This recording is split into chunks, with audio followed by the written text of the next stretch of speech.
Rama Macmillan is here today. How you doing, Rama? Good, man. Good to be here. Good. It's been a long time coming. Yeah, good to have you, man.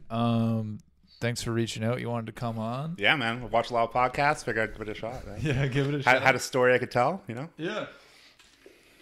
So, before we get into it, you told me a little bit about your story. It's super interesting. We known each other for a little while. We played football together. Yeah. We had some mutual friends. Did we play out? Did you play Privateers as well? One time, I think. One time, yeah. Yeah, me too. Well, me too. Maybe twice. You know? One time, yeah. Yeah, man, if you want to just kind of jump into your story. Yeah, man. We'll talk about, anyway, my name's Rama Macmillan. Originally born in Ashcroft, British Columbia. Kind of the interior there, a little bit deserty. I just want to share my story on just like interesting out the box type of life experiences that I grew up with dealing with my parents, and they were I don't know if anybody knows what Hare Krishna is, but that's what they followed. What's it called? Sorry. Hare Krishna. Okay, what's that entail? It's kind of like it's just their religion.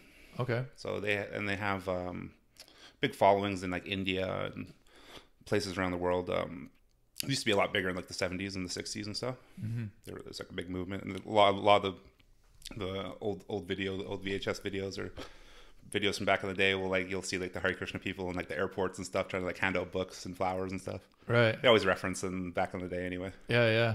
So what are some of like the philosophies behind it? It's pretty like simple. It's more like of a like thou shalt not like harm harm animals and take care of basically take care of the animals, and like they're vegetarian. Like I grew up a vegetarian as well through that religion.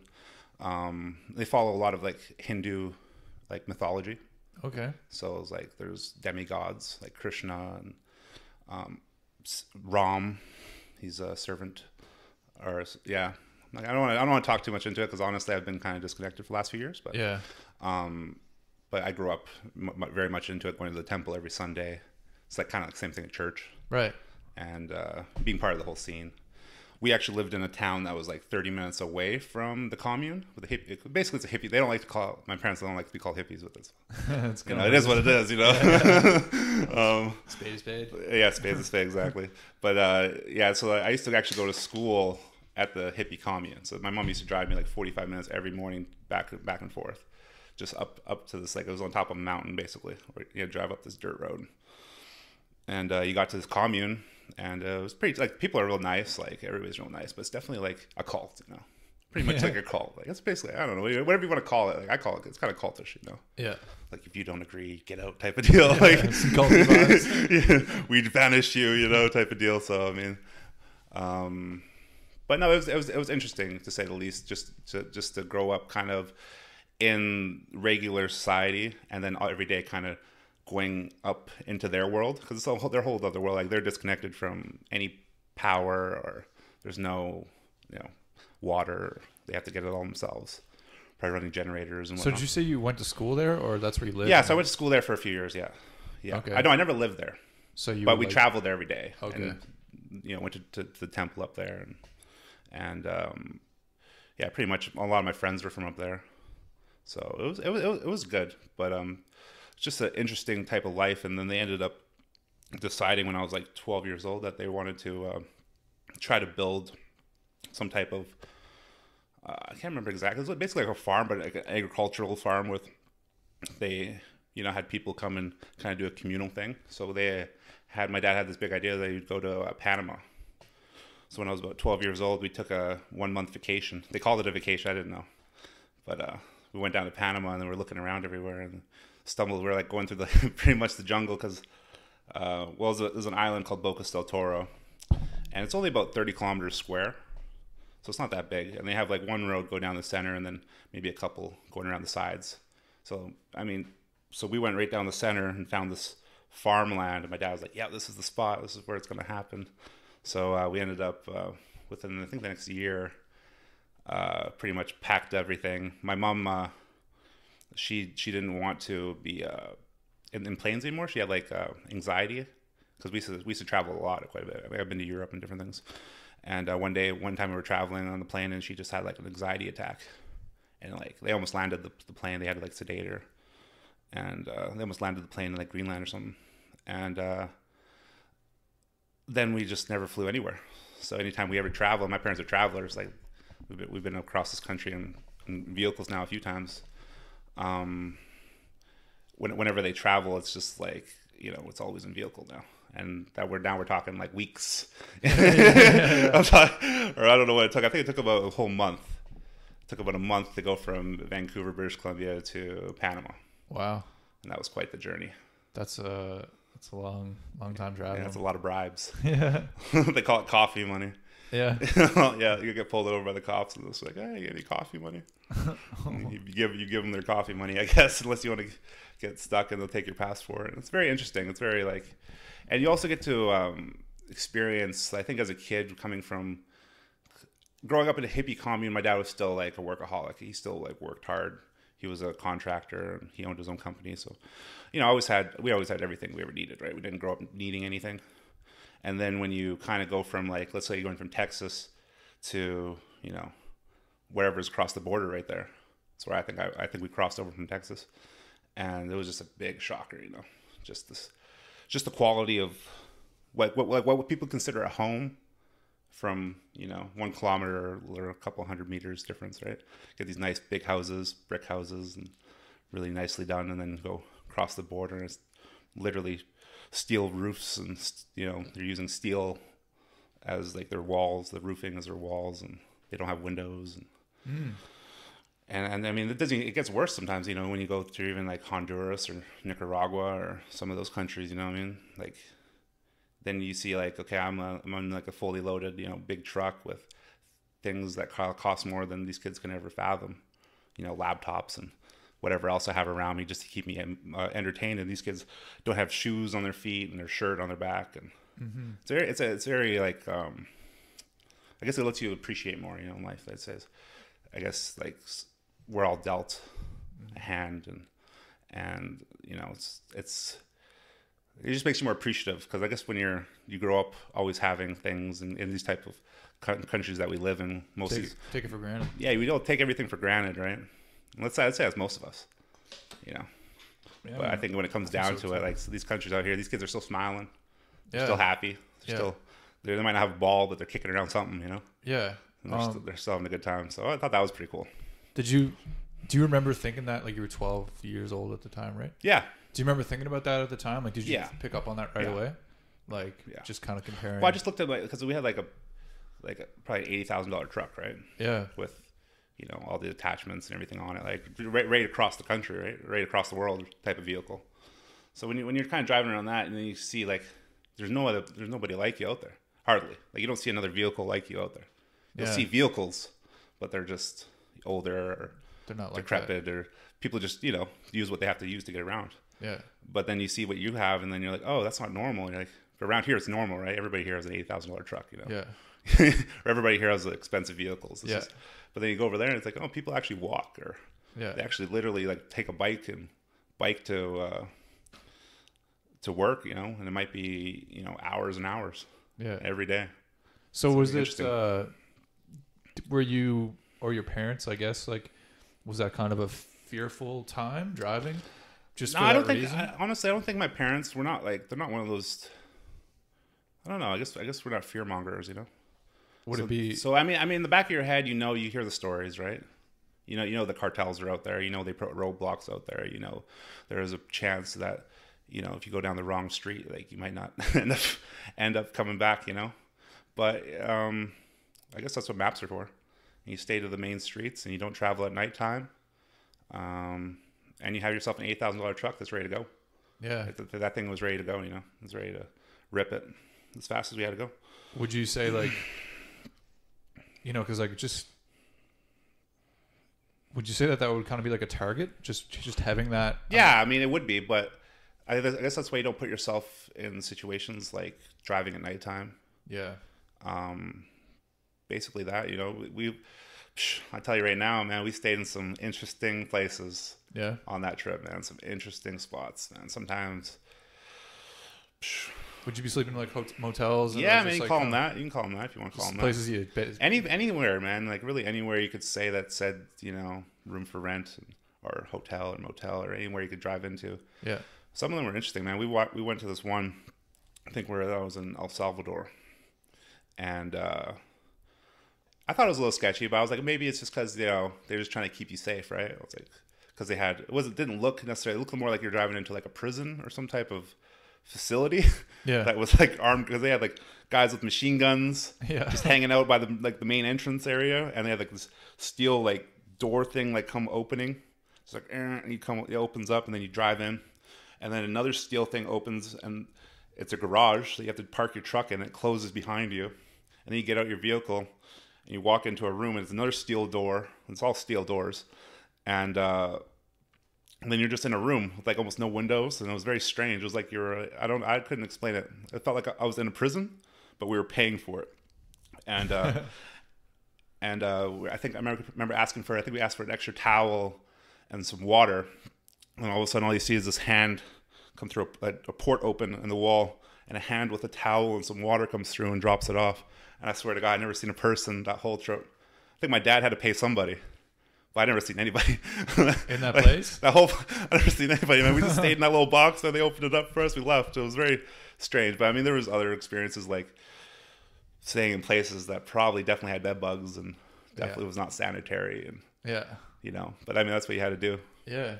Because you gotta sleep somewhere, I guess, eventually. That's wild, man. That's really cool. It is wild, man. It got wild sometimes. Yeah. But you don't.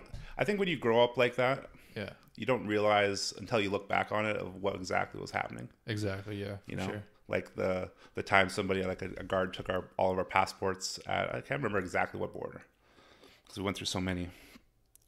But he took our passports and he just disappeared for like a while, and like you can't do anything. You're just frozen. Yeah, because you can't cross. It's like you're non-existent. It's like until you get your little book back, then you're a person again. But so they use that as like kind of a ploy, right? It's almost like they're threatening you. It's like, I got your stuff. Pay me some money, and you give them whatever the equivalent, probably $20 American or something, and then they usually stamp your stuff and let you go. Right. But that's kind of part of the whole. That's part of the whole thing. Part of the whole thing. So you said before, like. You would pay them for like gas. Yeah, man. Sometimes you get pulled over like at a stop. Let's say like there's a police checks right, on the highways. Let's say they pull you over because they see your vehicle probably, and they want to see what's going on in there, and they pull you over, and then in some way or not they'll end up asking for either coffee money or some type of money that has no reference to do with anything that you've done wrong. It's just how they feel that you have the money, so they want the money. Right. And I'd say if to anybody out there listening that you pay the money because. It's goodwill. It's just, man. They smile and shake your hand, and you just go about your way. You don't get harassed, and who knows what happens if you don't pay the money? Because I don't think we were ever not paid. So of course, and this comes down to. This reminds me of a story in Bocas where my dad's always has these business ideas. So he bought. I don't know if you know what rickshaws are. Motorized rickshaws from India. Dude, I was a rickshaw driver, bro. What do you mean you're a where? In Charlottetown. Oh, you guys had bikes, right? No, bikes. Just even more primitive than that. We ran. You ran them? Yeah, that's hardcore, man. No, these ones actually were they're pretty much a scooter. Yeah, with like a cover on it that you could sit probably 3-4 people in it. Yeah, right. Very interesting. But you actually ran some rickshaw, huh? I did, yeah. Charlottetown. There was a. Do they still got the old rickshaws going, or is that? No, there's a company here. It was 2013 or 14 in the summer. Yeah. And I did that, and then I was actually planning on. I was thinking about doing it myself. Maybe something I do in the future. Yeah. But it was fun, man. Interesting. Run around, get people in. Never thought we'd have something in common in rickshaws. Well, there you go. Yeah. So your dad was he was going to start a business doing it? He just bought and sold. He's like he's a businessman in general. He buys land and develops it and sells it, or houses and fixes them up, renovates them, and sells them. It's kind of what he's done. Yep. Yeah, but where was it going with that again? You were just saying it reminds you of a story. Oh yeah, so with the rickshaw, sorry about that. So yeah, my dad used to sell these rickshaws, and I don't think he sold a whole lot, but the police in this town called Bocas del Toro, they ended up getting some rickshaws as well, but not for my dad. But everything was always breaking on them. So like every day, these cops are coming to my dad's house like, we need a part, we need this, we need that, and so he used to give it to them for free. He never asked for any money. He's like, no, I never asked for money. Just take it and go. Don't bug me. Don't bother or don't harass me. Yeah. It was always kind of interesting having that as well. Just that the cops are always visiting and wanting something from you. Mm-hmm. It was never like they're coming to help you or wanted anything. They just wanted a part for a vehicle. That was the only interaction I ever had with them. It was very interesting. Yeah. But over there, I mean, it's very primitive as well. When they arrest you and stuff, like they don't play games over there. Mm-hmm. I don't know what they call police brutality, but they probably do a lot of that around there. Yeah, it's part of their thing. I've seen a cop jump off the back of a bike while somebody else is driving it and like chase a guy down with a baton, and 20 seconds later he comes back with that guy with his head pulled or his shirt pulled over his head, just bleeding, and he's just walking him back to the prison. And the way the prison works actually there, or the jail, I guess the less of offense you committed, the more bar window space you get. And the worse offense you committed, you get no window space. So you can see them because they're right on the side of the road, and they'll be yelling out the windows, like asking for like pizza or like, go get me some food. They'll be like shouting stuff at you, or like whistling at girls, or like just doing whatever. Because it's literally right there, like the road just where everybody tourists and everybody walks, and then right there on the water, there's a gulag. Basically, and they've got people, and some of them are optimistic, but I mean, it doesn't look like a good time. But it's just weird as you can just see, like, for some reason, the window space would get, like, they just steal it. They just like weld it, steel plate over the bars for some of the prisoners. And I always thought, man, that must be like how it goes, man. If you like didn't really do much, like you get to look out the window and like whistle at girls, and if you did something real bad, man, you're not talking to anybody, like, hanging out in some steel box. Yeah.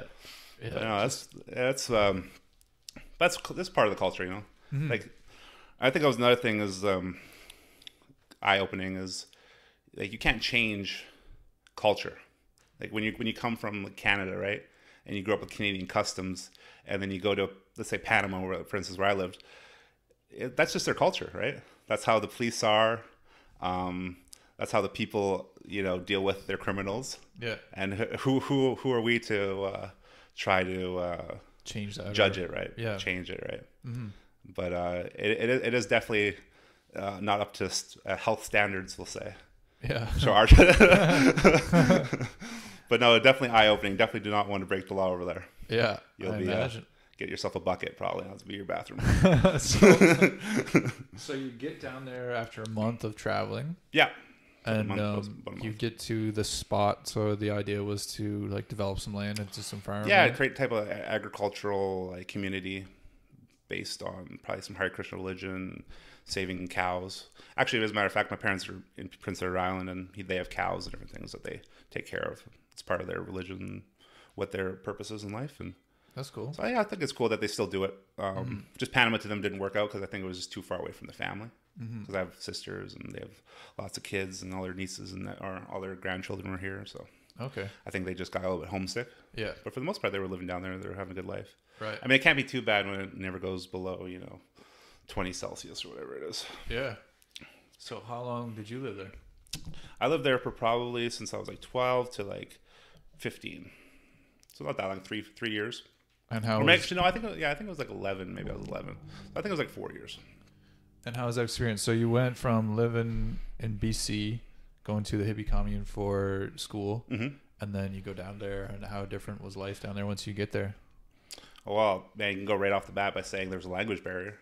Yeah. So I'm just like in the jungle. Well, pretty much, yeah, in the jungle. Like, yeah, no power. We run off generators and no city water. We have rain catchers, but we have like lots. We have like probably 50,000 gallons in rain catcher. But that's how you'd have to, you'd have to store your water because you get rainy seasons and you get kind of dry seasons. And yeah, there's no public water. So you just have to kind of ration what you have. And sometimes it gets pretty low.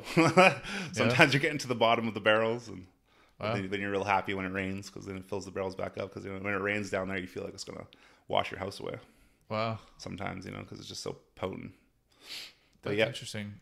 It's more of a connection to the environment, big time. Yeah, you're just like happy that it rains because then you have drinking water. Yeah, and I guess we did need some. Like my dad had a propane generator that he used to like charge like 12 volt or 24 volt or 12 volt. I can't remember. Car batteries. We had a lot of car batteries, and he would charge them up with the generator, and then we'd run, everything. I was still out there playing. I think I had PlayStation 2. I had like a little 12-inch TV with the VHS player. and I was playing probably some Grand Theft Auto out there. And that was actually one of the ways that I connected with one of my first friends there, was actually through games. Because I was playing on my laptop. I was playing this game called Age of Mythology. It's like Age of Empires or something similar to that. And he just like popped up. I was playing in the truck, and he just popped up to the window. He's like, you could just tell he was intrigued, like what I was doing. So I just invited him in. I was like, come on in, man. So I sat in there. He was watching me play, and then I guess that kind of just like hashed a friendship. I didn't know how to speak to them, but we had similar interests, right? So we still like to go biking and go swimming and do all that stuff. So I kind of developed a friendship. And then, like, I don't know how exactly I learned how to speak Spanish, but it happened, through just being involved with the people so much, like being part of the community, and not really speaking, like, because there's not a whole lot. I can only speak English to my mom and dad for the most part, unless they call them gringos, but unless there's some tourists about or something. I'm pretty much speaking Spanish, or as broken Spanish probably to them, but it's my version of Spanish, and just communicate as much as possible. And then probably when I was on my last year, I was, pretty fluent, like pretty much hold conversations, understand what the person's saying to me completely. That's super interesting, man. Yeah. I had a whole gang at one, not whole, I don't call it gang, but we had a little biker gang. All of us had little bicycles, and there's probably like 5 or 6 of us, and they're real into it over there. They'll take like a Walmart bike, like what we would call a Walmart bike, but they'll bring it down to nothing and just customize everything from the ground up. Really? Just buy it piece by piece. Yeah, it's very interesting. That's cool, man. But it's real cool. Yeah, because they make a really nice bike when they're all done with it. Yeah. As a kid, I could respect that, but yeah, being from Canada, we just brought my own bike. That was pretty good. Yeah. It held up anyway. Yeah. So how many people were on this island? You know what? I have to. It was 30 kilometers square. Yeah, it was like 30 kilometers square, and there was a main town called Bocas del Toro, and then from there it was just like small little, like not really communities, but just small little towns kind of scattered throughout the island. So like clusters of like, yeah, but there's only the one main town, so I wouldn't say there'd be more than like 40,000 people. Oh shit! Okay, yeah. Even if it was that might be a bit much, to be honest with you. Okay. It's pretty small. 30, yeah. Like it's a lot smaller than this island. Yeah. Like I pretty much biked across it multiple times a day. Yeah. Just to go to the gym and stuff. Mm-hmm. They actually had a curfew over there. It was kind of weird. At like 9 o'clock, there was like this big siren that would just blow. Everybody had to go in. And if you're under the age of 18, you had to like go inside. And would you like that be like enforced? Oh yeah. Yeah. Oh yeah, man. They would just pull up the pickup truck, and if they caught any kids out there, it was like they just snatch you up and bring you to the jail, put you in a cell. Interesting. It happened to quite a few kids. Yeah, you never got the cell? No, I think what happened was I'm such a big kid, and I was probably still like when I was like 13, 14. I think I was like 6'4" or something like that. And I think they kind of knew that my dad was always giving them stuff, right, with like their rickshaw that they needed, so they would just wave at me. So there's multiple times where they could have got me. Mm-hmm. Multiple times, because I used to some of my buddies were 18 or older, right? So they didn't care about the curfew, so they'd be out biking. I'd be like, oh, you want to come over? They'd be like, yeah, man, let's go bike over to your house. And I lived quite far away, so sometimes the cops would be posted up there, and we just wave past. It'd be like 9:30, 10 o'clock at night, right? Just because they could technically, I guess, in the back of my head, they could have brought me in. Wow, man. Which would have been another experience I could have told you about, but I can't say they did. So were you going to school there? Yeah, well, I ended up doing homeschooling. My mom tried to homeschool me for a while, but that didn't work out because I was pretty wild. Just kind of try to escape as much as possible and get out there. So I'll be right back. Go yeah, I was gonna be exactly. So she 12 hours later. Yeah, I just got caught up. I don't know what's. Yeah, she could hardly ever keep me still. So I ended up actually signing up for their public school.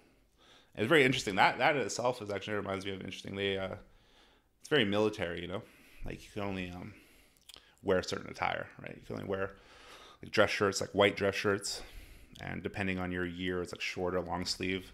And then your pants had to be navy blue, and they can't be too baggy. Your socks had to be black, and your shoes had to be black, and they had to be shiny or clean. And your hair had to be less than half an inch if you're a male. You can't have any like tattoos or piercings. Very interesting. Really interesting. Very interesting. Yeah, I had a tattoo, but it was just on my shoulder, so they couldn't see it. I was one of those little kids that I was like 14 years old, convinced my mom that a tattoo was a good idea. What'd you get, man? I got an Om sign. Yeah. Yeah. Can you see? I mean, sure, man. It's like an old tattoo that's like half done, but there you go. That's cool. So you got that when you were 14? Yeah, man. I just wanted a tattoo. I probably listened to too much rap music and thought that I think I just wanted to see what it felt like because in my head, like you have to be a tough person to get a tattoo. So yeah, so see what it felt like, and it didn't feel like anything to be honest with you. It felt like cat scratch. Yeah, cat scratch, or no, I wouldn't even say that. Or like somebody like drawing on you with like a perfectly sharp pencil. And they're just kind of digging into you a little bit. That's kind of what it felt like. I was like, okay, that's not too bad. Yeah. But for some reason, I never did get another one. So that's my only ever tattoo. 14 years old. Yeah, that's just stopped there. I was one and done. Got it. One and done. Yeah. Who knows? Maybe I'll finish it off one day. That's awesome, man. But yeah. So you went school there. So you went to the public school? Mm-hmm. Yeah, I went to the public school. I made some more friends and had a couple bullies because I was a new kid and trying to bully me, but I'm a big guy, I have my own, so I didn't fight anybody, but I don't know how you say it, but you have those like standoffs with your bully, like, no man, you're not bullying me anymore, man. I'm tired of your bullying. Yeah. And they stopped. I was like, all right, cool. Stood up for yourself. Yeah, you gotta stand up for yourself, because you're just like the only Canadian, right? I was the only Canadian. So that would be a thing for them to pick on, right? Yeah, and I probably don't understand necessarily like all their, like they could probably say something to me that I wouldn't pick up on. That might be like a slight or talking some shit to me or something, right? So they probably did that, but yeah, for the most part, no, everybody was pretty nice though, and they kind of treated me like I don't know, I don't want to say you're like a celebrity, but you're just different, right? They kind of treat you like you're different than them, which is not necessarily a good thing, right? I didn't really like that.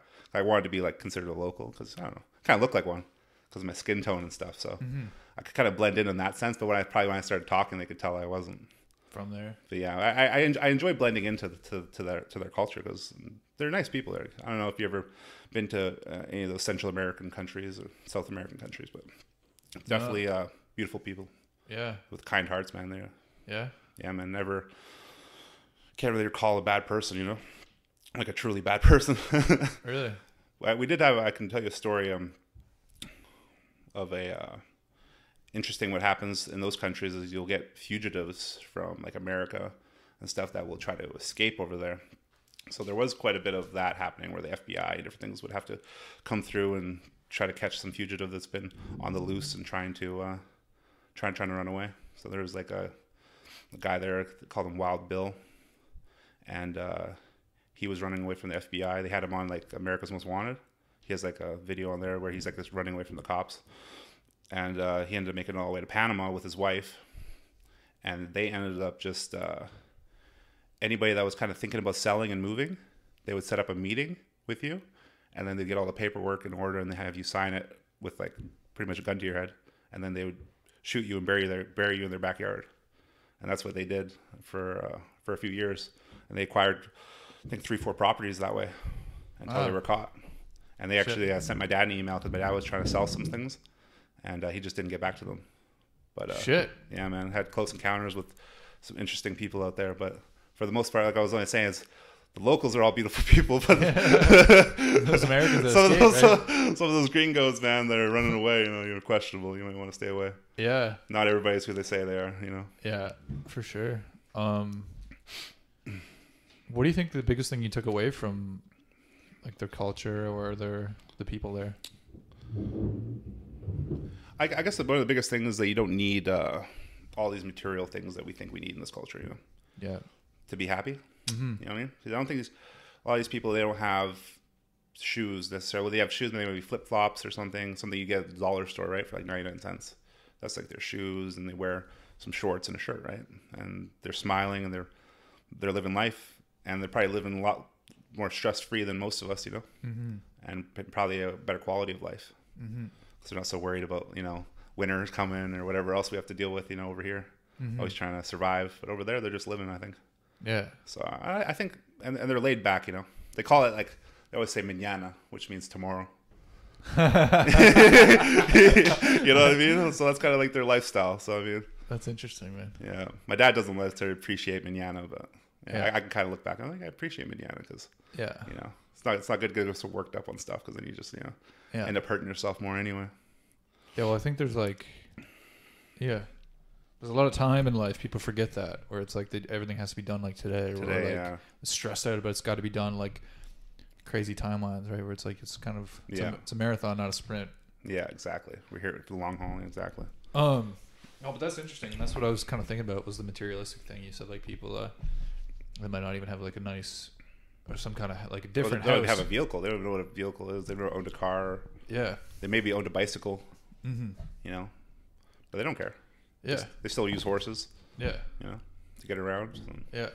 Yeah. That's very. I definitely appreciate that because when I came back here, then I seen that everything's about like name brands and images. Now you need like the cool shoes and so I got. If you want to dip into after Panama, I ended up around 14, 15. My sisters were seeing that I guess I wasn't getting enough schooling, and I wasn't like developing fast enough. I was kind of becoming kind of like a George of the Jungle type of deal, where I wasn't. Well, I was spending most of my time kind of in the woods and in the jungle, and had 180 hectares, I believe, which I'm not sure that translates into acres, but quite a few acres of land that I could, it was free roam. It's my parents' land, so I was out there a lot with my neighbors hunting. I'm a vegetarian, ironically, but I'd be helping them hunt quite often. Yeah. What were you guys hunting out there? They would hunt. Over on this island, they had a lot of small game. So but they eat all sorts of stuff, man, that we wouldn't consider. Like you probably consider more of a pet, right? Like they have like these big green parrots that they eat, and they'll eat green iguana, like big green iguanas, massive things. They'll eat those. I'm not sure what these are. They're more of a rodent, but I don't know. They're a big rodent, and I can't remember the name of them, but they ate those a lot too. Okay. But they eat a lot of fish. We used to go crayfish hunting. I think they're crayfish. They're freshwater lobsters, I think. They're pretty big things, and we'd catch those quite a bit. So, but I mean, they would eat things that you wouldn't consider like even like little birds, like teeny little birds, and they would eat those too. Mm-hmm. They would eat anything, I think, that would caiman. Yeah. Just edible. What's edible? What's edible, man. And the cool thing about there though is that there's a lot of like fruit and like vegetables and like things like that also grow a lot, like all year round, right? So you never really like if you really were hungry, you can just go to like the banana tree, right? You grab yourself a banana or mango tree or avocado trees. Or I have a ton of avocado trees. Just litter the ground, Over here it's like $10 a bag, right? Yeah. Where literally it was compost in my backyard. So it's just a different type of lifestyle, I think in that sense, like I don't think I would ever go hungry in Panama. Yeah. You just, just eat avocados. I think you'll survive. Yeah. Be all right. Yeah. And there's fruit everywhere too, right? All that tropical fruit. But it was cool living with, or like being out there with the locals. This guy named Yopi, actually. And he was like one of the main workers for my dad. My dad entrusted a lot into him over the years. And, he was a cool guy. He was like our neighbor, and he would bring me out all the time. I think he just enjoyed hanging out with me. Mm-hmm. We built like a pipe shotgun together from scratch with like a trigger mechanism on it and everything, man, with like a hammer and everything. Wow. Yeah, and he used it for hunting. Yeah. Yeah, it was interesting. He would. They could see things that you could never see, right? It's very interesting. Like they could look at a tree and be like, "Oh, there's an iguana right there, and there's this over there," and they could just point around and spot everything. And you just look at a tree. That's all you see is a tree and some leaves. Yeah. You don't see what they see. Yeah. I think maybe later on in the years I got a little bit better at seeing it.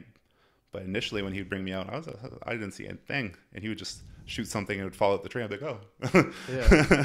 But it's very interesting when these people are part of the environment, They're very like in tune to it, and they see everything.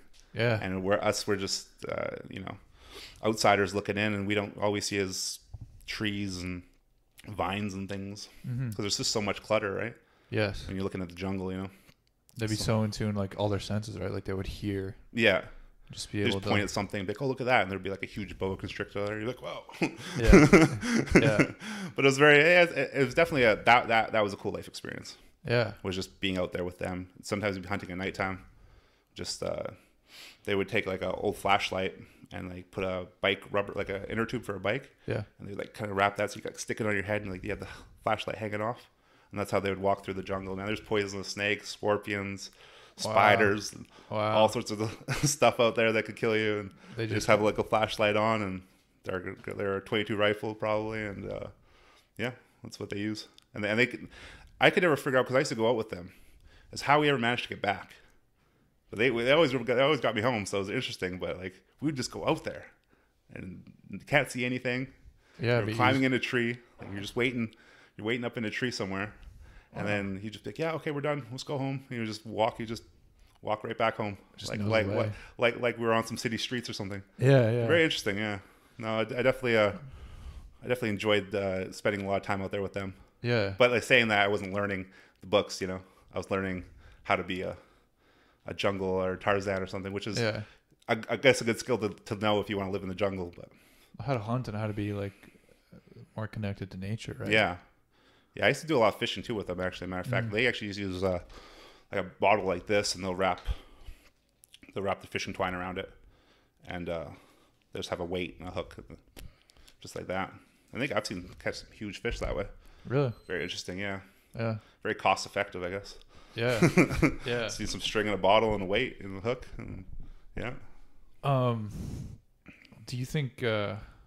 No, it's super interesting, and it kind of goes back to what you're saying about like in like our society, it's very like materialistic. Yeah, we need fishing rods and tackle boxes and yeah. lures and all these things, whereas they need a worm and a hook and probably not even like a real weight. It's probably just like a nut from a car or something. Yeah, or bolt or something. And it's something that they catch big game. I think we talked about it here before. Something I think about a lot is like just like, and it's something that mental health professionals talk about, is like one of the key things, like pieces to mental health, is like being connected to your environment, and it's something that we're losing. And it's like a piece that a lot of people don't have, and then that kind of contributes to mental health. And it's like, you say like these people were very happy and they didn't have things that we would consider with happiness, like nice things, cars, houses, whatever. Yeah. But they're like connected, number one, to each other. That's another big one. So they're like more connected to each other. Yeah. Because they rely on each other, and that's all they have, and then their environment, they're connected to their environment too. Yeah. Yeah. So I think that's super interesting. Yeah. And I mean, I guess in their world, dollars don't mean as much, Yeah. I mean, they still need them. They still want them. Yeah. But I guess they don't need it as much because they can still feed themselves, and they can still, go about their daily lives without necessarily having to spend any money. Yeah. But if they want something new, I guess then they have to buy it. Right. But they're hard workers. They're honest people over there. Mm-hmm. I mean, I've never met a more like just overall in general population, just really nice people. You could almost go anywhere in Panama and I'd feel pretty safe. Wow. That's really cool, man. Yeah. So, you came back when you're 15. Yeah, I think I was about to turn 15. I think I remember that. And, I think one of my middle sister, she came down to Panama for a visit, and she probably just noticed I was pretty much living that lifestyle, just hanging out with my neighbors a lot and not really doing any schoolwork or anything. And she just said that. Actually, it's funny because she mentioned football. She was like, "I think you should go. You come back to Canada, and I'll get you involved in football or something." And I kind of thought about it. I think at that point I was a little bit missing Canada. It's funny how you can kind of be somewhere long enough, you kind of just miss where you're from, I think, after a while. Yeah. I think I started to miss Canada, so I took her up on the offer. And I think within the next year, pretty much I was back in Vancouver, which, well, I was not back. I was never actually lived in Vancouver until that moment. But I came back to Canada. I was in Vancouver because that's where my sisters were living. And yeah, man, got flung back in society. That was a hell of a ride because didn't really know, just kind of out the jungle at that point.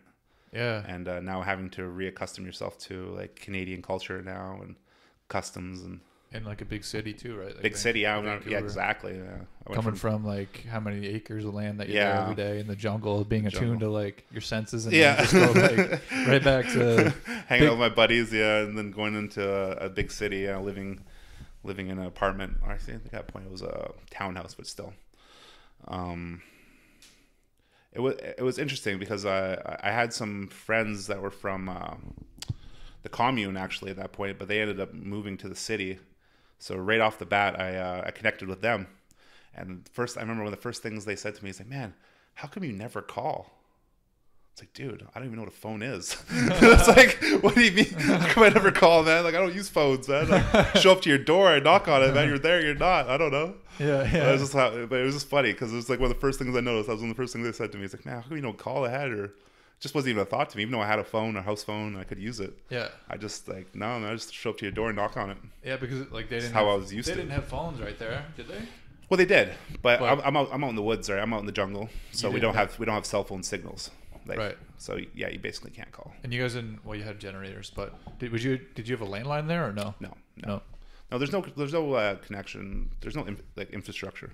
Yeah. Like that over there. Yeah. Well, when you're out in the jungle, kind of like where I was. Right. Just pretty much like I said, my neighbors are all self-sufficient for the most part. They use money, but it's to buy like brand new clothes or stuff like that. But for eating, I don't think they go grocery shopping very much. Maybe buy some dry milk or something. But nothing. I don't think they do anything major. Not like the bulk of their food, right? No, they probably raise their own chickens and maybe some rice, I guess. That'd probably be what they'd buy. Very interesting. Yeah, no, but coming back was definitely a learning experience because just hanging out and then trying to just reaccustom and then also become part of Vancouver, which is a big city, learning how to navigate myself around there, which is kind of simple because in Vancouver they have like a lot of transit and then they have this thing called a SkyTrain. It's like a subway, but it's in the air, and just takes you around. Comes every 3 to 4 minutes or something, so it's pretty easy. And that'd be the main way how I got around for the longest time. And started going to like the community gyms and made a couple connections, and then school started, and that was interesting because like I really at that point I don't think I went to school probably much since like grade 5 or something. Right, and now you're 15. 5 or 6 or something, I can't remember. And then now I'm like 15 years old and I'm like having to figure out exactly where I'm at intellectually. Like, so they had to go through like a bunch of testing and they ended up putting me in this, it's called recap. That's what it was called, but it's I can't remember what they termed that. They call it it's like alternative learning. Alternative learning. That's what they call it. Sorry, I couldn't remember the name of it. But yeah, it's called recap and it was alternative learning. And, so I didn't quite understand what that meant. I was like, okay, apparently they said you're going to get more support and they'll be able to help you get ahead faster. Yeah. So I agreed. I was like, okay, because I was kind of thinking about, at that point I was kind of touring around high schools and trying to figure out like where I would go. And so I went to recap and I didn't realize like what that meant, alternative schools. And it's pretty much you're like in there with like all the kids that don't work in public schools, that can't be a part of a public school. That's where they go. So if it's for drug use or for fighting or for whatever, just being absent a lot, they send them to these schools. So then that was some of my first friends, they're still my friends to this day, are, from that school. And then I got to experience a different side of society, which was more of like seeing like, some of your friends' parents, like, on drugs and selling drugs, and, just real erratic, right? You go hang out with, because I come from like hippie parents that don't even smoke like weed or anything. They're hippies that don't smoke weed, but they don't drink or smoke cigarettes. And then you meet these people's parents, and much different, much more the opposite of all that. And they drink, they're hard into drugs, and but these kids are still cool. These kids are still like pretty down to earth kids that are just like me. Yeah. And we just got along, we clicked, right? Yeah. And it was interesting though, just kind of getting like right out of Panama, and then you become friends with some people, and then you find out like that they have some dark history that they deal with every day on a day-to-day basis. Mm-hmm. And like when you're talking about a parent that's like really on the drugs, like they're real erratic. Yeah. Like I just know that witnessing it. Yeah. Like I've seen her like kick his door down and like yell, like, scream at him, and like just yell and swear and scream, and then 20 minutes later she's showing up with like pizza and things that she's bought to like say sorry or like apologize and stuff. So I thought that was an eye opener as well. Yeah. To see that what other kids deal with. Yes. On a day-to-day basis, and then they're still expected to be successful and be part of society. I was like, geez, it's an uphill battle. From the looks of it. Mm-hmm. Just to show up to school. Just to show up to school. It's just a battle. To do the normal things. Yeah, right?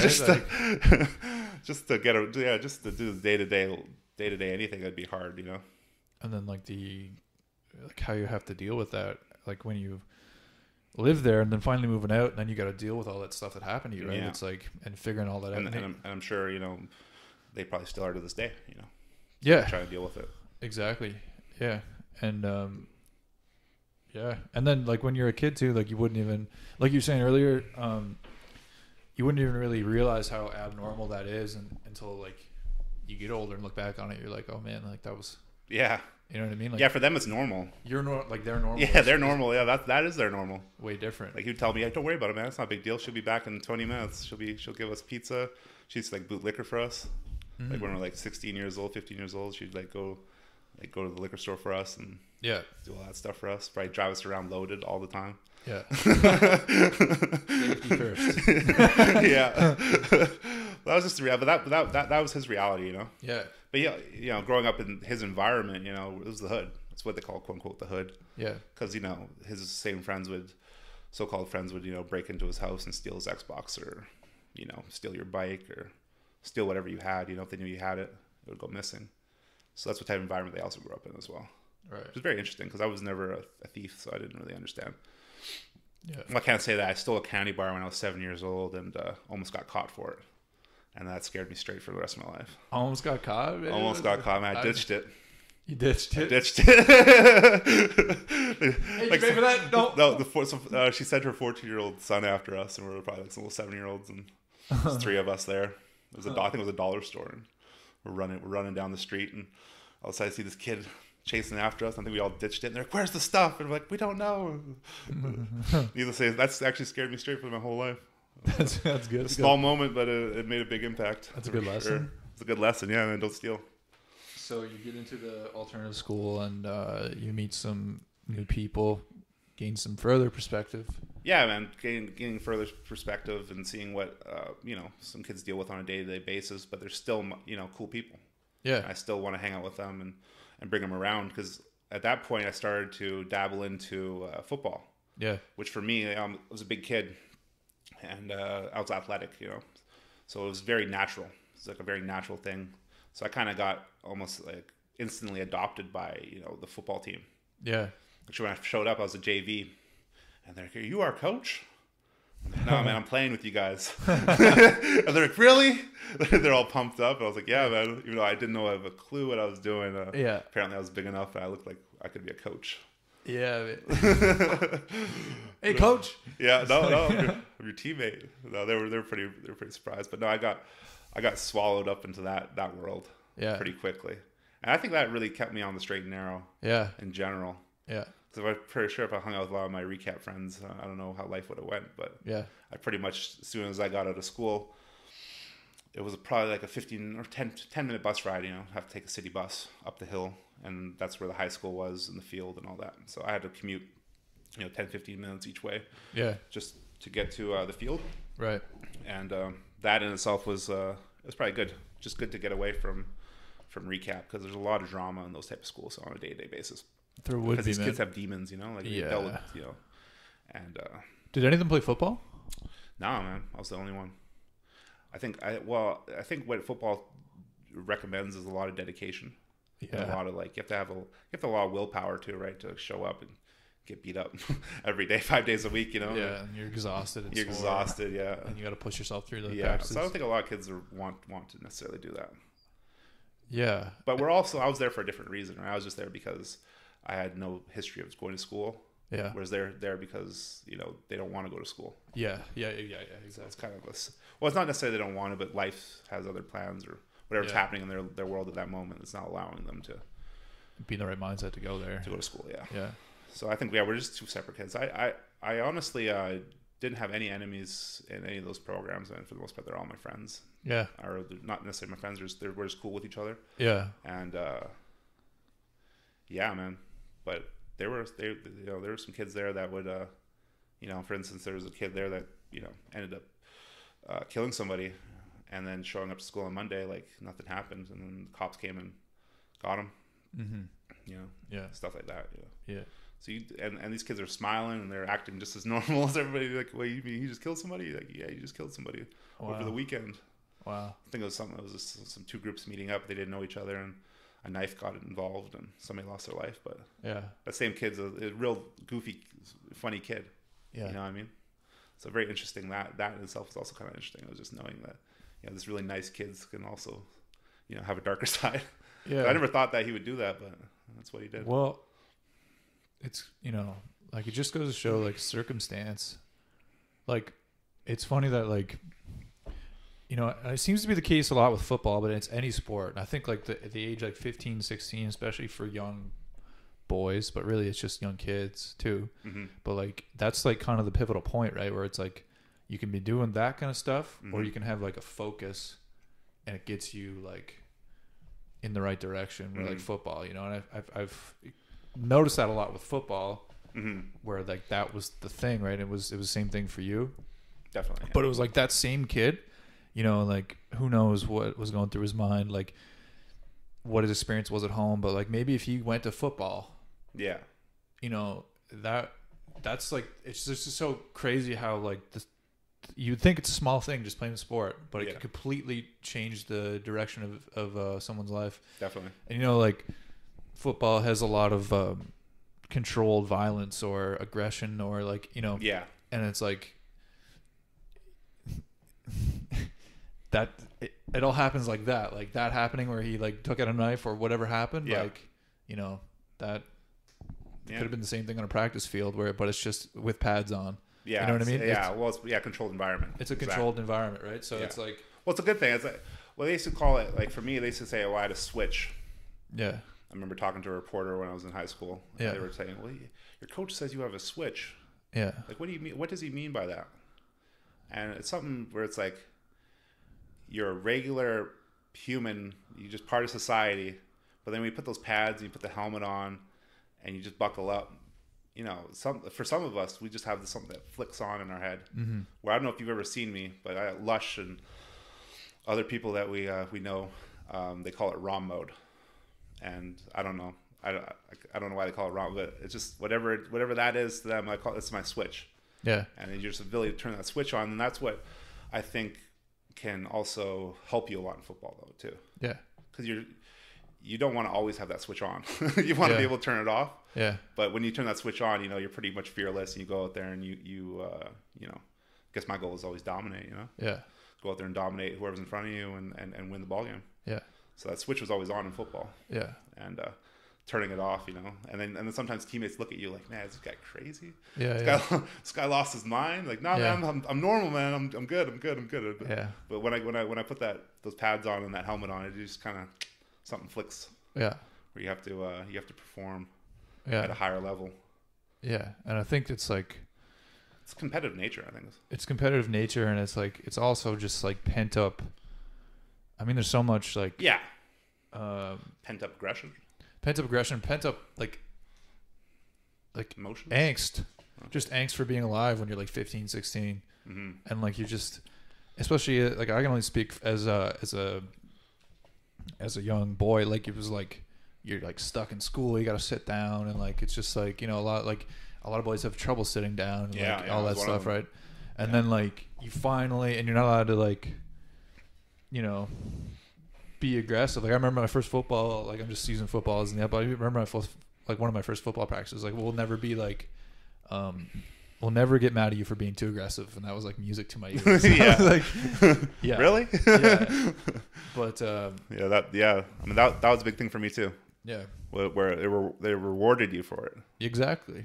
Which was perfect for me. I just like, I feel for kids that like are like in that school, because it's like if they just like got to something like that, it's like that could be such a.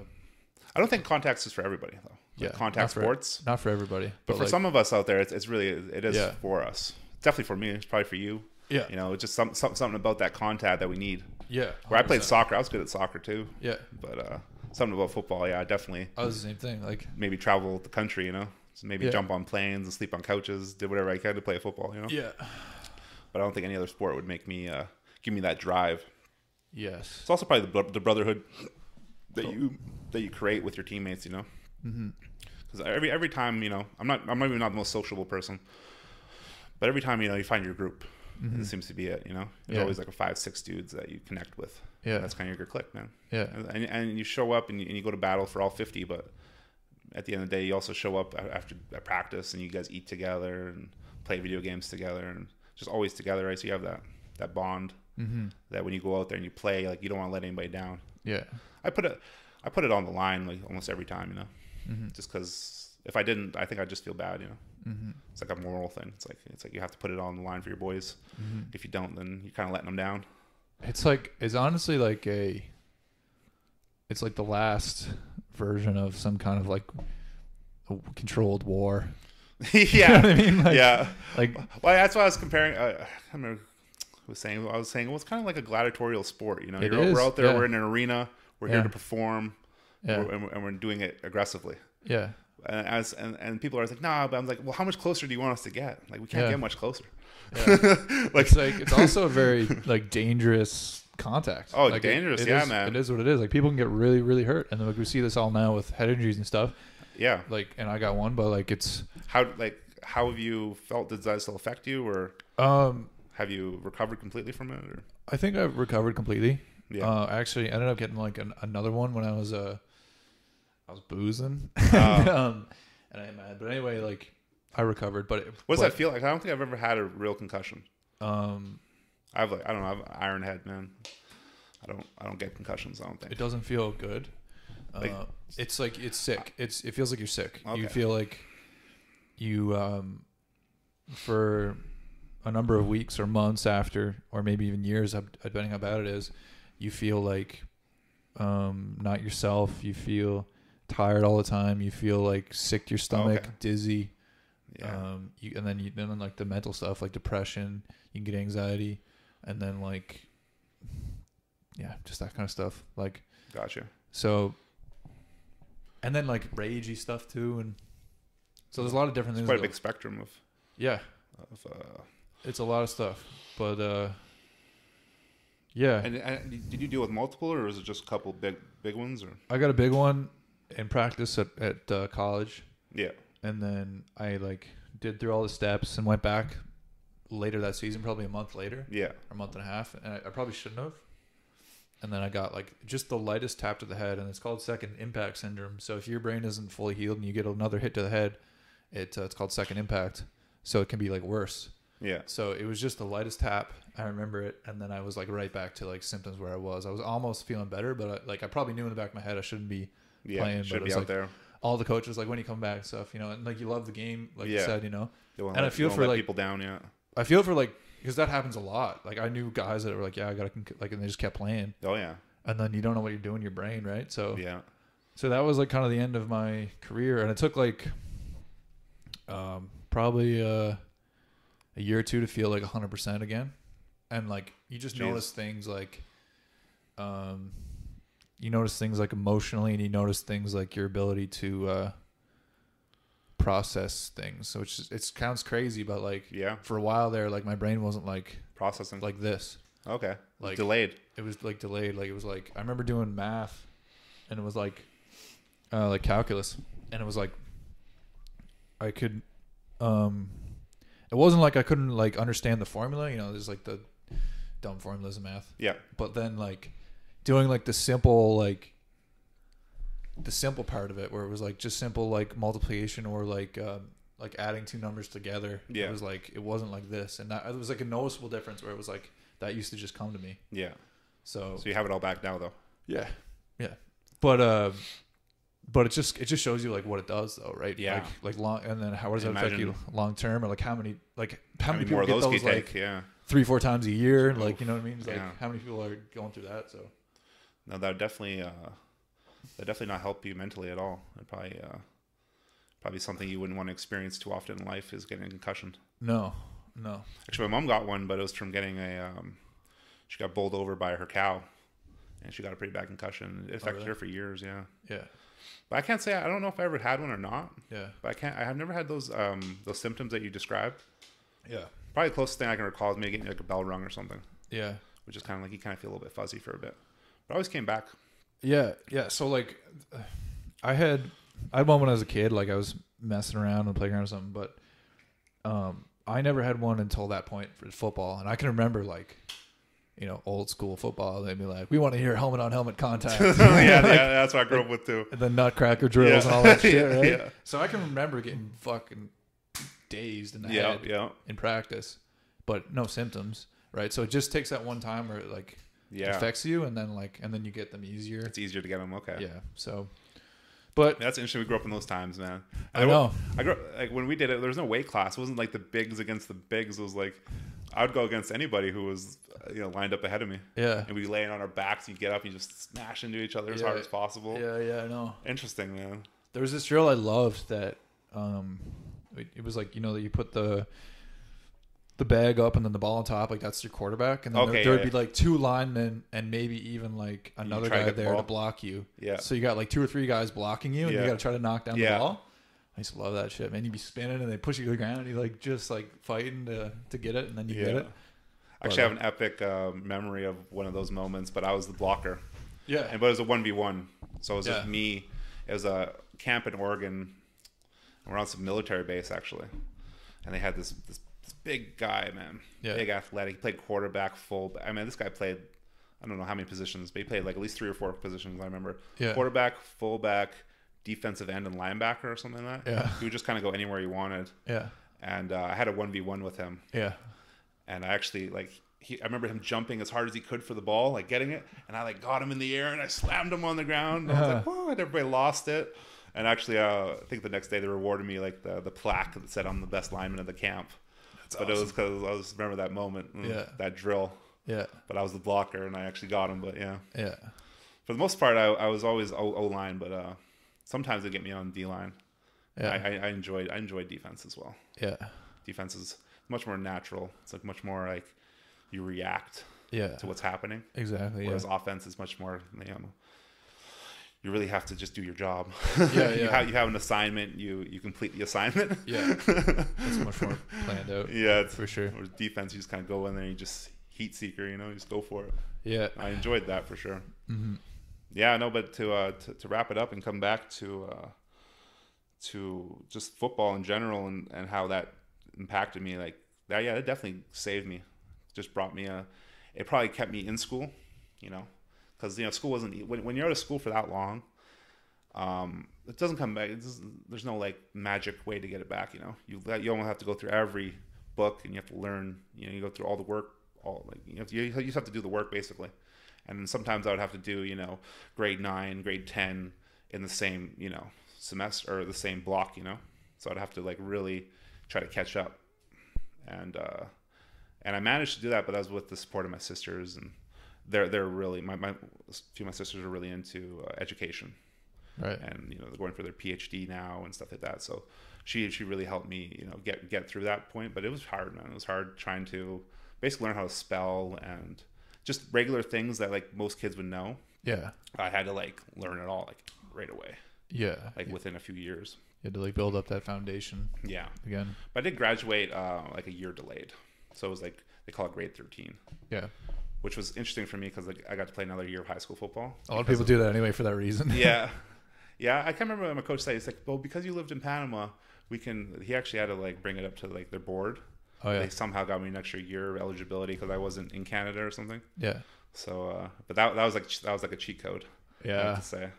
But no, like the whole like football definitely kept me grounded. Yeah. Kept me part of it, man. There was times where I like went back to visit Panama and you just wanted to stay. Almost stayed, yeah, man. I was like, oh, this is pretty good. This is good living, man. Yeah. And I remember my coach, Farhan Lalji, he's actually one of the big-time reporters for TSN. He used to call me and just be like, hey, you're supposed to be back. And I'll be like, well, I'm going to come back in like 2 weeks. He's like, you have to be back in a week, man. I'm like, well, my mom says she doesn't want to pay for it. I'm going to pay for it. Just to try to get me back into the country. Yeah. He probably had a hell of a time with me. He did, yeah. That's awesome. It's got an interesting story. He says, man, you're a good baller, man. You're really good at sports, but you're just different. You're different. I'm like, yeah. It's hard to be the same when you grow up in kind of a hippie commune and you drive across, all the way to Central America and you show up in your sister's doorstep in Vancouver, and here I am. Yeah. Now I'm gonna be a football player, I guess, for you. Yeah. I was just definitely a different kid for him. probably gave them a bit of a hard time for sure. So when you just came to my mind. So when you went to that school in Panama, was that all in Spanish? Yeah, it was all in Spanish. So it was hard for me to like learn. Yeah. Basically, yeah, it was almost like more of a social thing for me at that point.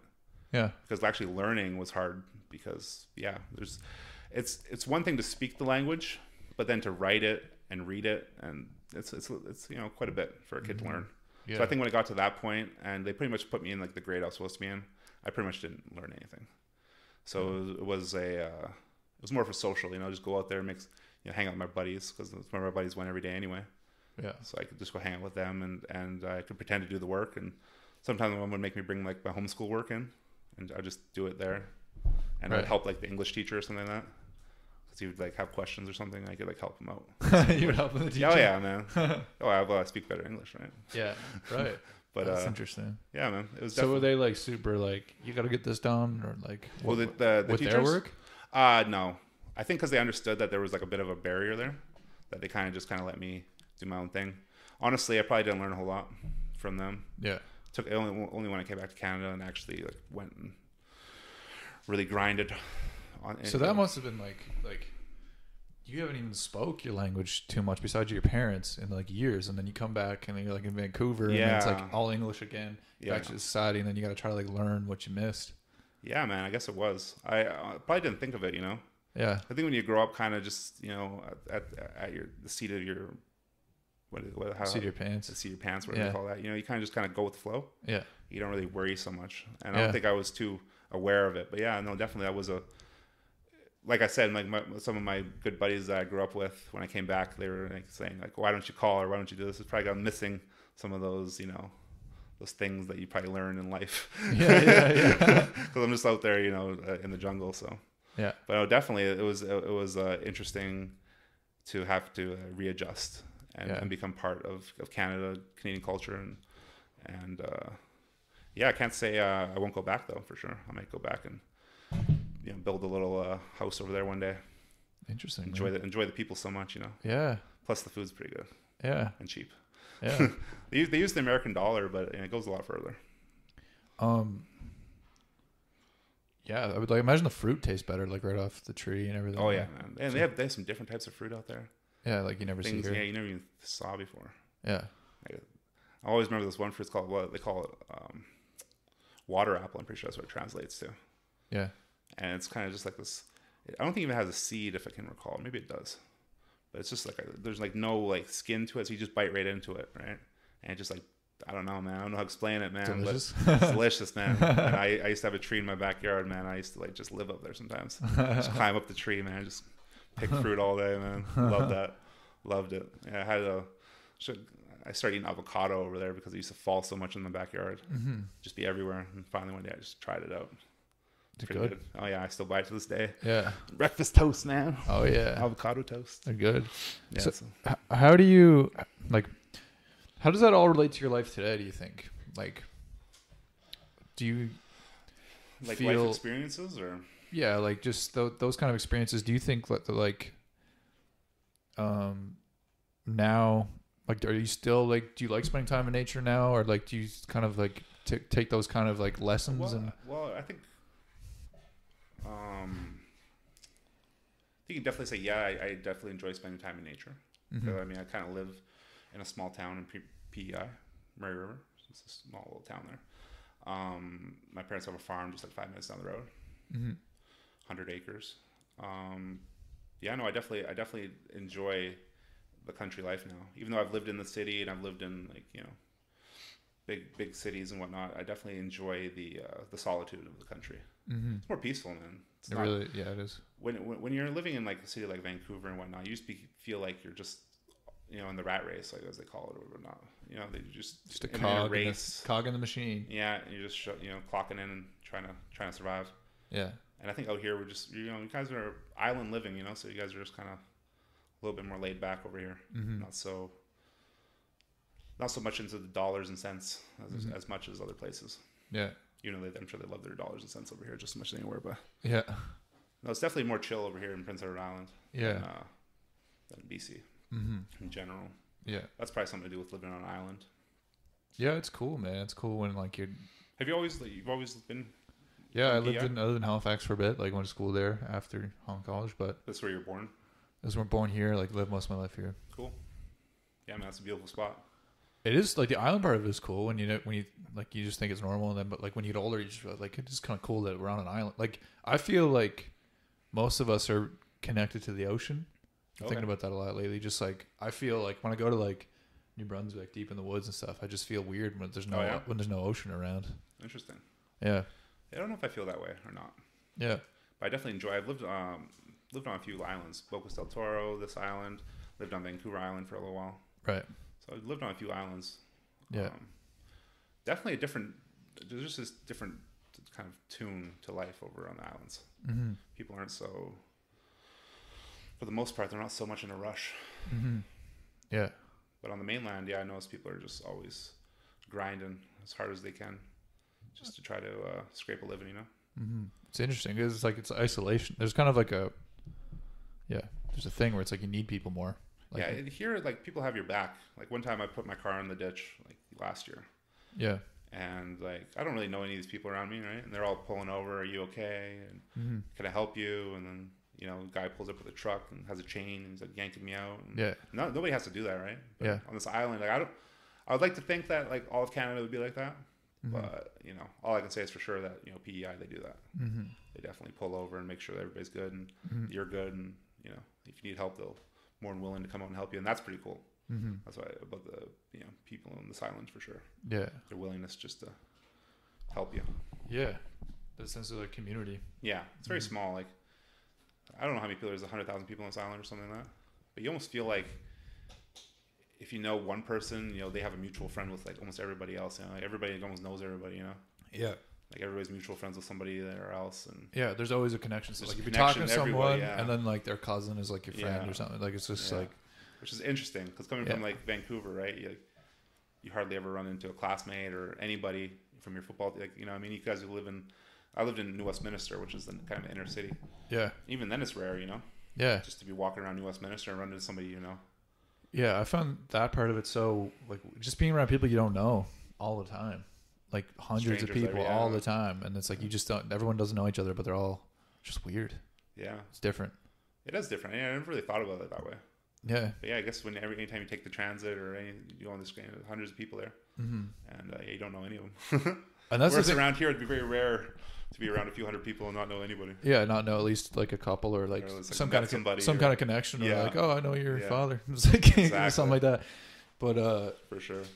No, it's like goes to that thing with like that whole thing about being lonely amongst people. It's like you can know no one but be around a million people. Mm-hmm. Yeah, it's interesting. Yeah, right? I kind of lived that existence a little bit in Vancouver at the end there. Yeah, I just kind of got like didn't have football anymore and just kind of working a job, and some of my friends I just wasn't feeling like we were connecting as much, so I kind of just secluded for like about half a year there. So then your parents came here. So at some point they went from Panama to here, right? Yeah, man. So. Yeah, when I was like 18 or 19 there, they came back. They drove all the way back in a Jeep Cherokee, I believe. They drove all the way back, and they came to Vancouver and stayed there for like a month.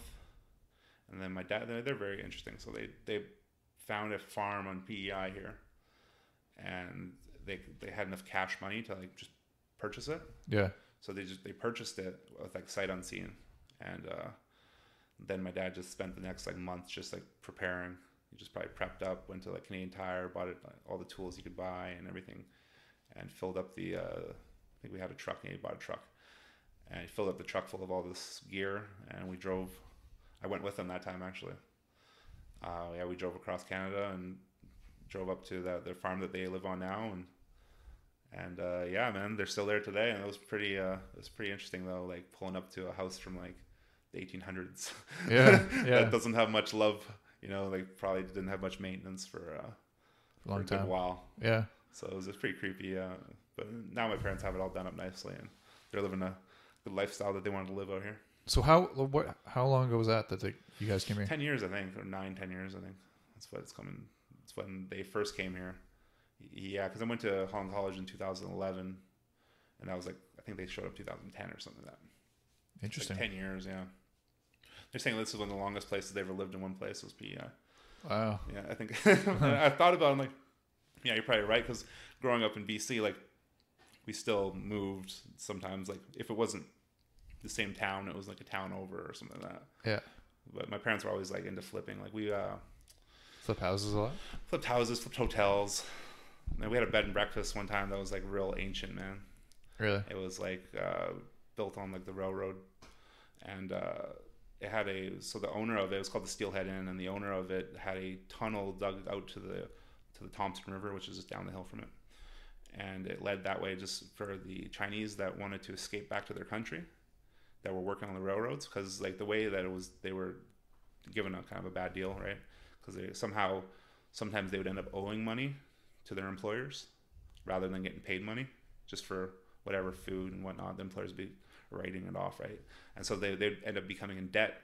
So if you're indebted, I guess back in those days, like, you just had to keep working to try to pay off your debt. And then get more debt. And get more debt, yeah. So these people would like try to escape back to like China, and they had to do it like, through this. I guess they would wait in the tunnel, and it would lead out to the river, and then they would get a canoe and just go down the river.